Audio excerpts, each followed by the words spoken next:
Então, senhores, continuando o conteúdo, a gente vai ver nessa videoaula formas de propagação do calor. Não esqueçam de assistir as outras, porque senão os senhores não irão conseguir compreender. A gente precisa primeiro saber o que é temperatura e o que é calor. Qual é a diferença desses dois conceitos. E isso foi explicado nas outras aulas. Temperatura, energia térmica, e temperatura a gente vai entender como a mesma coisa, tá? Está relacionado ao grau de energia, ao grau de agitação das moléculas que formam uma matéria. E calor é a transferência dessa temperatura, dessa energia térmica de um corpo para o outro. Beleza? Isso é o calor. Nessa aula a gente vai ver as formas de propagação de calor. Beleza? Quais formas esse calor o calor utiliza para se propagar entre um corpo e outro. A gente vai tender a propagar como se mover mesmo, sair de um corpo e ir para o outro. Fechou? A gente vai ter aqui então 3 formas de propagação. A primeira é por radiação, a segunda por convecção e a terceira por condução. Então, senhores, como a gente viu, a temperatura, a energia térmica, ela é produzida pelo grau de agitação das moléculas que formam uma matéria. Como ela é produzida dessa forma, todos os seres, tudo na verdade, tem a capacidade de emitir ondas eletromagnéticas. Esse grau de agitação das moléculas, elas produzem energia térmica e produzem também ondas eletromagnéticas, né? Um dos tipos de onda eletromagnéticas é a infravermelha. O que é uma onda eletromagnética primeiro, né? É uma onda que ela não precisa de um material, de uma matéria para se propagar. Ela pode se propagar no vácuo. E aí, como eu falei para os senhores, no grau de agitação das moléculas ocorre a liberação de ondas eletromagnéticas. E uma parte dessas ondas eletromagnéticas são do tipo infravermelho, que é a radiação térmica. Ela não precisa de uma matéria para se propagar. Beleza? Um exemplo bem clássico, senhores, é o do Sol. A energia térmica do Sol chega até a Terra propagando o vácuo, se propagando pelo vácuo. Não tem matéria nenhuma, Não tem um material que ligue a Terra ao Sol. E aí a energia térmica vem por esse material do Sol até chegar na Terra. Não existe. Simplesmente, essa energia térmica vai ser propagada pelo vácuo. O vácuo é o que significa vácuo? É um local que não tem material, não tem matéria, não tem nada. Então, a primeira forma de propagação é por radiação. E o que vocês têm que guardar é isso. Ela tem a capacidade de se propagar no vácuo. Fechou? A outra forma de propagação, senhores, é a por convecção. Essa forma de propagação ela é interessante porque ela precisa de uma matéria para se propagar, não é igual a por radiação. E essa forma de propagação ela vai ocorrer mais especificamente em líquidos e gases. Por isso eu consigo explicar, por exemplo, os ventos, as correntes de ar. O que seria a corrente de ar, senhores? Quando a massa de ar que está próximo da superfície da Terra recebe calor, recebe energia térmica, ela vai recebendo energia térmica, ela vai se aquecer. Quando ela se aquece, a densidade diminui e aí ela fica mais leve. O que vai acontecer? Essa massa de ar sobe. A massa de ar que está em cima, que passa a ser a massa de ar fria, ela vai descer. O que vai acontecer? Ela é aquecida, diminui a densidade, sobe. E aí fica esse ciclo, senhores. Isso é assim que as correntes de ar vão ser formadas. E é uma transferência, é uma propagação de calor por convecção. Eu uso uma matéria para propagar o calor. E observe que junto com a propagação do calor ocorre o transporte da matéria. A massa de ar, que era fria, que se esquenta, ela vai subir e vai propagando o calor. Junto com a propagação do calor, o calor vai se propagando pelo ar e a massa também vai acompanhando essa propagação. Então, junto com a propagação do calor, ocorre o transporte de massa. Beleza? Quando essa massa de ar ela é resfriada, ela fica mais densa e ela tende a ir para baixo. Quando a massa de ar ela é aquecida, ela tende a diminuir a densidade e fica mais leve, então ela sobe. É assim que ocorrem as correntes de ar, beleza? E a gente até responde uma curiosidade, que eu não sei se vocês já repararam. O ar-condicionado, ele sempre é instalado na porção superior dos cômodos. Por quê? Exatamente por esse raciocínio, senhores. A parte de cima ali, ó, vai estar com o ar quente, a massa de ar quente. Então, o que vai acontecer? O ar-condicionado resfria essa massa de ar quente e ela vai descer. Beleza? A massa de ar quente, então, que estava lá em cima, é resfriada e desce. A massa que estava embaixo de ar quente agora passa a ser ar fria, não é isso? E aí passa a ser ar quente, na verdade. O que vai acontecer com essa massa? Ela sobe. Chegando lá em cima, tem quem para resfriar ela? O ar-condicionado. Resfriou, ela desce. Isso acontece até todo o quarto estar climatizado.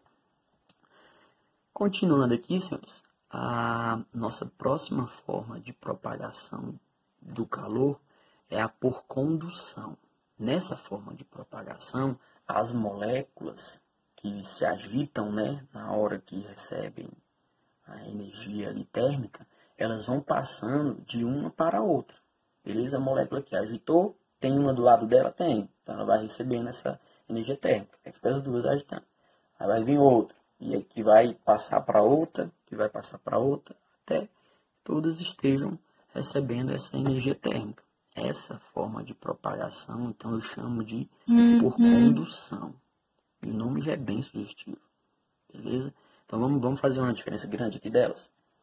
Forma de propagação por radiação, então, não preciso de uma matéria para ela ser propagada. A gente tem um exemplo lá, então, da energia térmica que vem do Sol, beleza? Por convecção, a gente precisa de matéria. Mas que tipo de matéria? Basicamente, ela vai acontecer em matérias líquidas e gasosas. E a gente explica a formação, por exemplo, das correntes de ar. A gente explica o porquê que o ar-condicionado fica na parte superior dos cômodos, né? Na condução, propagação por condução, as moléculas elas vão precisar também, a propagação precisa de um material para acontecer, beleza? E na maioria das vezes é um material sólido, que não seja líquido nem gasoso, igual era lá na convecção. As moléculas elas vão se agitar e aí elas vão passar essa energia térmica para outra molécula que está próxima, as duas vão se agitar, elas vão passar para outra que está próxima, que também começa a se agitar, para outra que também vai...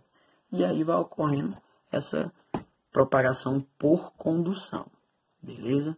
A gente vai ver, com base nisso, que tem alguns materiais que são bons condutores e outros que não são bons condutores. E é assim, por exemplo, que ocorre a produção de agasalhos. Qual é a função dele? É dificultar a perda de calor do nosso corpo. Então, esses agasalhos eles vão ser feitos de materiais que não são bons condutores, justamente para manter a temperatura do nosso corpo, para que o nosso corpo não perca essa temperatura, não perca o calor. Beleza? A gente tem aí, por exemplo, outras coisas importantes aqui que a gente precisa falar é sobre dois fenômenos, a dilatação térmica e a contração térmica. Na dilatação térmica, ela ocorre basicamente quando um corpo recebe energia térmica. O que vai acontecer? As moléculas, por estarem vibrando muito, elas vão se afastar. Como elas se afastam, então aquela matéria vai precisar ocupar mais espaço. Isso é a dilatação. O contrário seria a contração térmica. Perdi energia térmica, as moléculas vão parando de vibrar. E aí, como elas param de vibrar, elas vão diminuindo o espaço entre elas. E elas vão contraindo. Vai ocorrer uma contração térmica. Beleza? Então, dilatação térmica. As moléculas recebem muita energia, beleza? Térmica. Vibram demais, precisam aumentar o espaço entre elas. Com isso, preenche um maior espaço. Contração, elas perdem energia térmica, diminuem a vibração e diminui também o espaço entre elas. Isso faz com que elas fiquem mais densas. Isso eu chamo de contração. É importante saber esses conceitos, porque, por exemplo, na hora de construir pontes, vocês repararem pontes enormes, eles têm um espaço entre partes da estrutura da ponte, né? São chamados esses espaços de dilatações térmicas, não, conjunto de dilatação térmica. Deixa eu só dar uma conferidazinha aqui, que me deu um branco aqui agora. Juntas de dilatação, esse espaçozinho entre uma estrutura que forma a ponte e outra estrutura também que forma a ponte, eu chamo de juntas de dilatação, beleza? Essas pontes precisam ter, porque em momentos, por exemplo, que essa ponte receba muito calor em um dia quente, por exemplo, vai ocorrer aquela dilatação térmica, e se não houver essas juntas de dilatação, pode ocorrer a rachadura, as dobras na ponte, rachaduras, enfim, pode comprometer a estrutura, né? Então é importante a gente dominar esses conceitos, beleza? Bom, senhores, acho que basicamente isso. Eu falei de alguns exemplos assim no nosso cotidiano em sala com os senhores com relação a essa questão da temperatura e do calor. Lembra lá do exemplo, por exemplo, que eu dei das caixas térmicas? Por que, por exemplo, a Coca-Cola ela esfria quando eu ponho ela dentro de uma caixa térmica? Por que eu mantenho a temperatura dela? Porque o que tem mais dentro da caixa térmica? O que vai ter mais energia térmica? A Coca-Cola ou o gelo? Coca-Cola, correto? A energia térmica não sai do meio que tem mais temperatura para o que tem menos. Então o que vai acontecer? Essa Coca-Cola vai perdendo temperatura para o gelo. E o gelo, inclusive, o que o gelo vai fazer? Ele derrete. É uma coisa importante a gente lembrar. As coisas esfriam não é porque ganham frio, é porque perdem o calor. Isso acontece na geladeira também. Todos os produtos que vão para a geladeira, o ambiente lá é frio. Os produtos estão chegando em uma temperatura maior do que a do ambiente, que é a geladeira, né? O que vai acontecer? Os produtos vão perder temperatura para o ambiente ali da geladeira, até que eles sejam totalmente resfriados, né? Até que ocorra o equilíbrio térmico. Que a gente viu já o que é o equilíbrio térmico. Essa transferência de energia térmica de um corpo para o outro, ela ocorre até que os dois corpos estejam equilibrados. Além disso, as geladeiras ainda, elas ajudam a preservar mais os alimentos, porque elas dificultam o desenvolvimento de seres vivos, micro-organismos, bactérias, fungos, protozoários, porque eles vão também perder calor para o ambiente ali da geladeira. E aí, como vai perder calor, não consegue se desenvolver, beleza? Então, são exemplos práticos aí do nosso dia a dia, a gente consegue perceber, e aí guardem isso. As coisas esfriam não é porque ganham frio, é porque perdem o calor. Senhores, qualquer dúvida estarei à disposição. A gente vai estar seguindo aquele horário lá que foi postado nos grupos. Quando for o dia de ciências, eu vou estar lá e vou estar esclarecendo o que eu vou querer que os senhores façam depois que assistir essa videoaula. Eu vou postar uma atividade com um conteúdo relacionado a essas videoaulas que eu estou disponibilizando para os senhores. Beleza? Qualquer coisa eu vou tentar estar sempre o máximo à disposição para os senhores e que a gente consiga passar essa crise juntos aí da melhor maneira possível, né? Com compreensão e solidariedade de ambas as partes. Beleza? Então, até mais. Até a próxima.